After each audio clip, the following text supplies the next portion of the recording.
Greetings, ladies and gentlemen, and welcome to this latest rendition of Tales from Outer Space. Taken from the subreddit HFY. All the relevant links will be down below. And as always, I hope that you enjoy, and if you do, please consider supporting the channel. Now, on to the science fiction. Story number 1.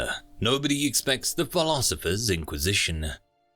The sound of 3 machine heads, armed to the absolute teeth, marching down the metal gangway was absolutely deafening.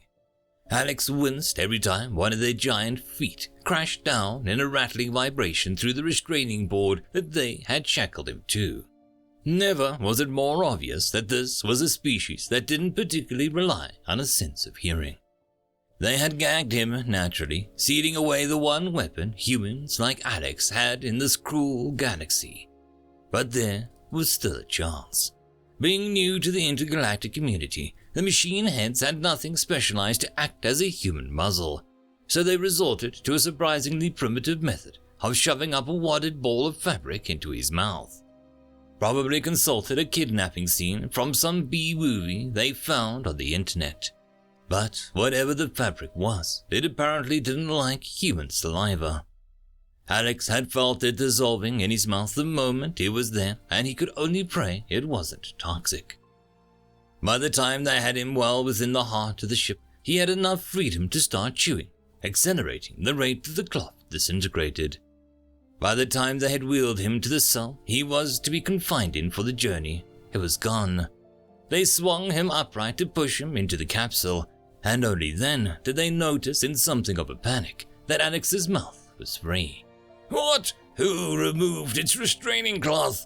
One started scrambling for something else to use as a gag. What restraining cloth?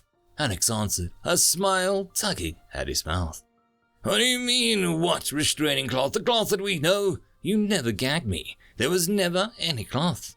Alex made sure to keep his voice low and harmonious. Apparently, they found it strangely hypnotic. The 3 machine heads froze in place. The one looking for the gag stopped its searching to ponder Alex's words as well. They just couldn't help themselves. Too easy. But I saw you perceived a cloth go into my mouth with your optic sensors. Optic sensors that can be hacked by someone possessing the right codes. Not possible. The sensory apparatus are secure. And, who told you that? Were they telling you the truth? Did they know everything? You don't know. You can only believe the evidence that you have. You saw a cloth go into my mouth, and you know you put it in there. Yet clearly, it never happened.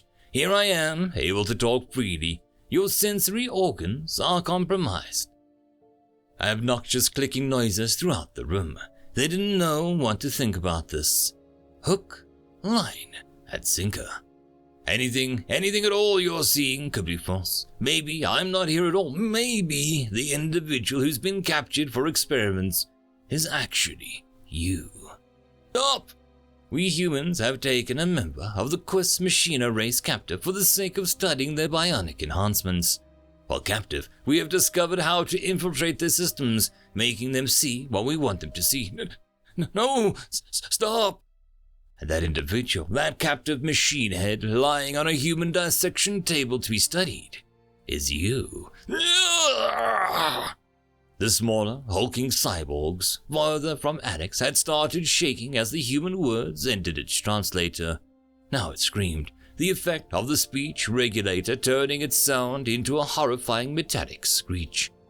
The others turned to look at their comrade, and the effect of seeing such unusual behavior exacerbated their already fragile mindsets.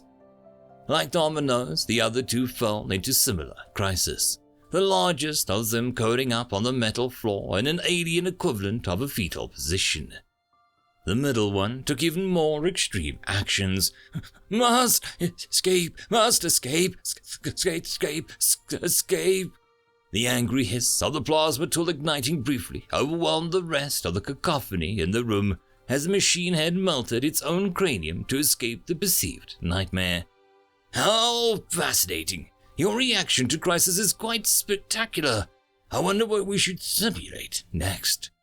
The personal pronouns were important. Each of the remaining machine heads had to believe that he was talking to them, and only them. That however many other machine heads they could see, they were truly alone. He needn't have bothered. They were both down for the count. It was absolutely amazing how a culture with no exposure whatsoever to any kind of philosophy or spirituality reacted to an existential crisis. But Alex was still bound to the board. Ah, crap. A screeching metallic tone echoed throughout the ship's intercom. An announcement was coming, but the message was not in the machine head language.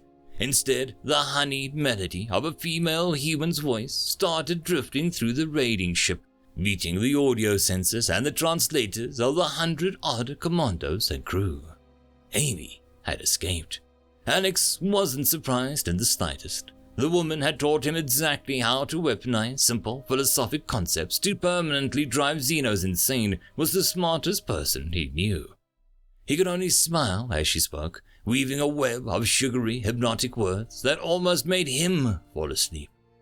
He didn't, but it was mainly because of the echoing screams and sounds of weapons fire and the tearing metal that started ringing out at her words from up and down the ship.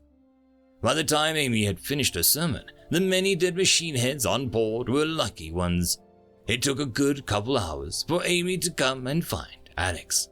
She had figured out the intercom, but apparently the schematics of the ship were strictly download only, and humans don't have the necessary attachments. The sight of the short blonde standing in front of his pod, a speck of color in the matrix-esque functional mechanical corridors, was a breath of fresh air. So, we're more popular than we thought, she said. We knew something like this would happen. The only whisperers within 1,000 light years. Some curious Xeno-king was going to want a couple of new additions to his zoo. She snickered as she carefully cut the tool from the dead machine head and would release Alex's restraints, ignoring the one still curled up on the ground, shivering slightly. The smallest had long since sprinted from the room. The two of them chatted as they walked through the oil-stained corridors of dead or insane aliens before boarding the escape pod and ejecting toward the nearest space station. Months after the incident, a ghost ship would be discovered with only a few surviving members. The logs would be confusing. The incoherent ramblings of the remaining crew would be inconsistent and baffling. Examinations of the dead, left untouched by the survivors, would reveal most of them had committed suicide.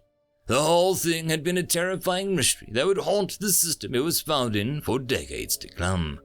A Flying Dutchman for a new age. Humans were not the strongest species. They were not the smartest, or the biggest, or the oldest. But their culture was the strangest, truly the most alien. Xenos never understood until it was too late. But when you stare into the abyss, and this abyss doesn't just stare back, it begins to whisper. End of story. Story number 2. We Come in Peace, written by He Who Looks Skyward. When the children of Earth first ventured into the darkness of space, the elder clans of the cosmos warned man to learn his place. For what the Empire had written, one species could not erase. We ask only that you join our brothers, as the ambassador said his piece. For we have prayed for the chance to meet you, and now we have found release. 1,000 years we have waited to say that we come in peace. The elder clans laughed at him, the foolish human knave. We shall break you to the collar and train you to behave. The only place for the tribe of man is to serve as a slave. I beg you to reconsider, said the ambassador without hate. There is still time to find a way to change the Empire's fate. I implore you, I beseech you, before it's too late. The elder clan sneered at him, the weakling human child. We shall reduce your land to ashes and cast you to the wild. The ambassador said nothing, merely bowed his head and smiled. Klaxons began to clamor, alarm bells began to ring. Unidentified ships approaching, the computers began to sing. Red alert, all units respond, as the radars began to ping. We offered you our friendship, said the human ambassador. We would have shared freely all we have, our art, our science, and more. Instead, you threatened slavery. So man will teach you war. Fire rained from the heavens, death reigned across the land. The elder clans trembled in fear as they made their final stand. The mighty empire fell to dust, destroyed by the tribe of man. The wisest of the wise will tell you that when all labors cease, of all dangers in the night that give you nightmares lease, there is nothing that is more deadly than a human who offers peace. End of story. And that, my friends, concludes this video. I hope that you enjoyed, and if you do, please consider supporting the author, even by popping over and leaving a thumbs up or a nice comment, just to show your appreciation for the story. However, if you wish to support this channel, there are links down below which will help immensely. I will see you all in the next one, and until then, I hope that you have a fantastic day. Cheers.